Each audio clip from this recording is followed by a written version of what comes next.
जब तुम्हारे परवरदिगार ने फरिश्तों से कहा कि मैं मिट्टी से इंसान बनाने वाला हूँ, जब मैं उसको दुरुस्त कर लूँ और उसमें अपनी रूह फूंक दूँ तो उसके आगे सजदे में गिर पड़ना।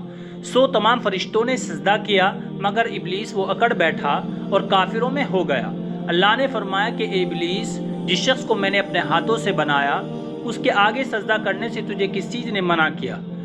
क्या तू गुरूर में आ गया या ऊंचे दर्जे वालों में था? बोला कि मैं इससे बेहतर हूँ कि तूने मुझको आग से पैदा किया और इसे मिट्टी से बनाया। फरमाया बस यहाँ से निकल जा, तू मरदूद है और तुझ पर क़यामत के दिन तक मेरी लानत पड़ती रहेगी। कहने लगा मेरे परवरदिगार, अच्छा तो मुझे उस रोज़ तक के लोग उठाए जाएं मोहलत दे। फरमाया तुझको मोहलत दी जाती है उस रोज़ तक जिसका वक्त मुकर्रर है। कहने लगा मुझे तेरी इज्जत की कसम, मैं इन सबको बहकाता रहूँगा सिवाय उनके जो तेरे चुने हुए बंदे हैं।